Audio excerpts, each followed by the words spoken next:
Good morning. Breed here, back at Orchestra Farm.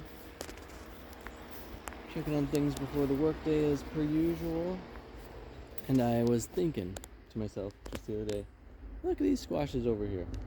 They were planted about 1 week before these squashes over here.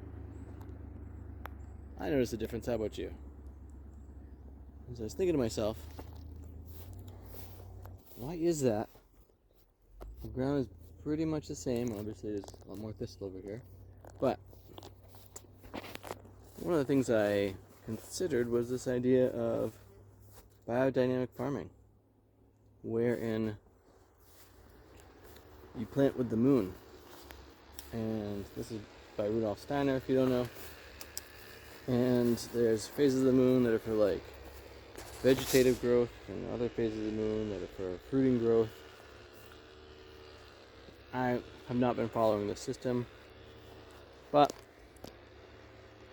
given the week difference, my ponderance is maybe that has something to do with it. Maybe I should spend a little bit more time thinking about the moon. I don't know about y'all, but there's just a lot of things to consider and be mindful of. And although some people think the moon doesn't have anything to do with things, I beg to differ. Just on think about tides, gravitational pulls. As far as I know, the moon's actually moving a little bit away from us. I could be wrong about these things. I am not an astrophysicist or stay up to date on any of that, but those are some massive yet subtle frequencies, sensations that we could be mindful of. And others, Steiner being one of them, put a significant amount of weight onto these things. Well, with that, our ability to sense our world, look at all those black currants. Seeing that there? I gotta get my kids out here and do some harvesting. And yeah, that kiwi is looking mighty sad. There's a little bit of life on it, but mighty sad. Anyway, thinking to myself, I'm gonna offer a workshop in September, and part of this workshop is, or not even just part, my focus with the workshop is a combination of how do we create meaning in our life, or maybe even more expressly, how I've created meaning in my life, and that relating largely to both connecting with the earth and connecting with creativity. And in both those cases, our senses are of massive importance. And so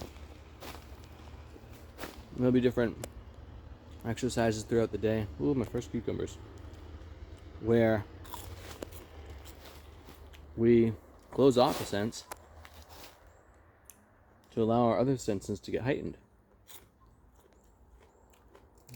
And that could be when you close your eyes while somebody else, either one way or another, could be someone else, could just be food on your plate, but someone else puts the food on your plate, or they feed you, depending on levels of being okay with that, and you eat it with your eyes closed. And if you're doing this at home on your own, don't say anything about your experience while it's happening, especially if you're with a group of people. Because every little bit of information that comes through actually changes how you receive the food and your experience of eating it. Because most people are going to respond if someone's like, ooh, gross, or, oh, super yum, and or that tastes like fish. And this one's mashed potatoes. All those things will affect how you experience the food.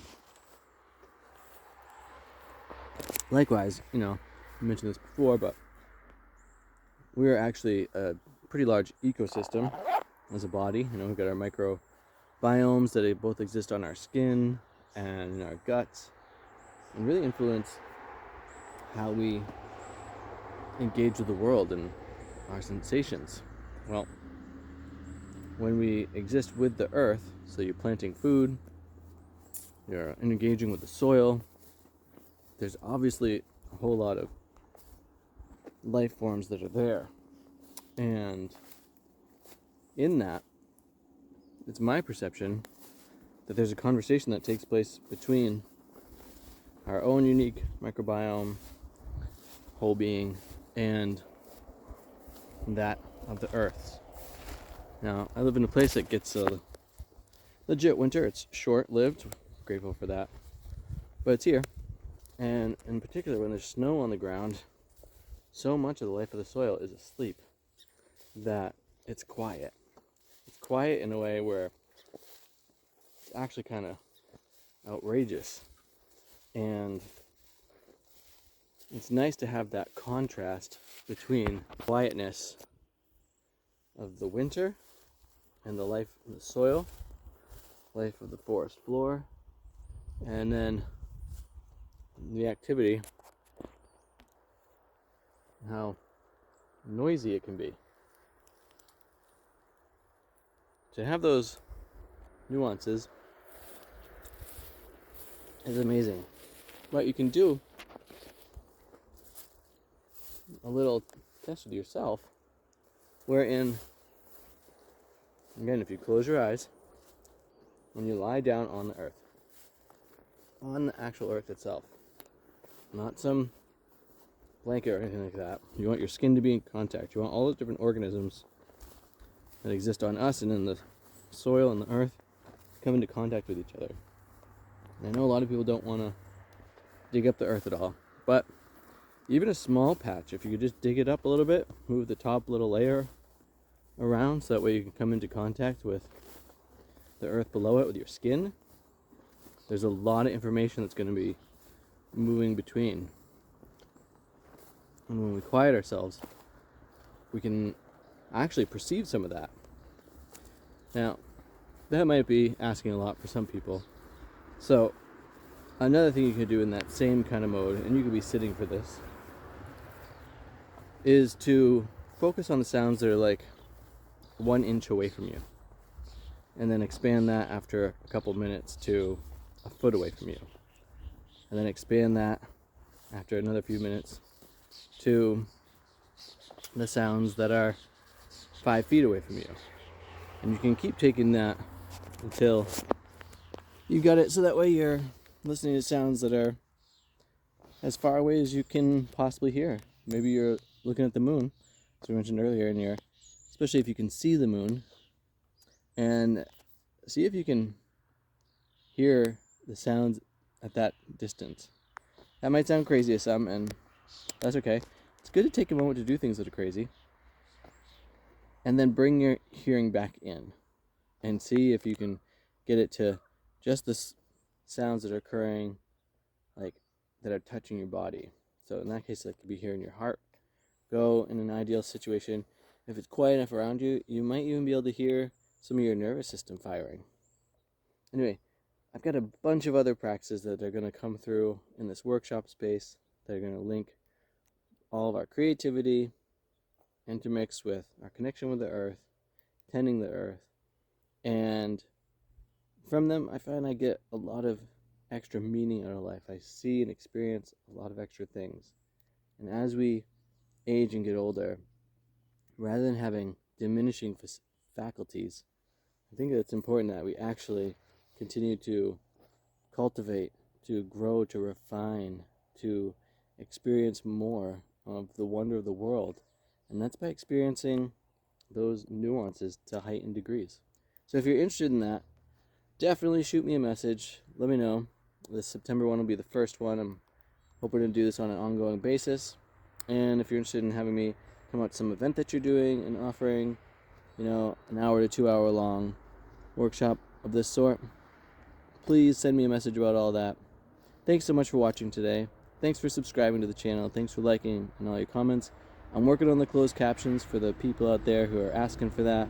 I evidently have to sit at my computer to do that. Can't just do it off the phone. So it's going to take an extra moment. Anyway, with that, have too much fun.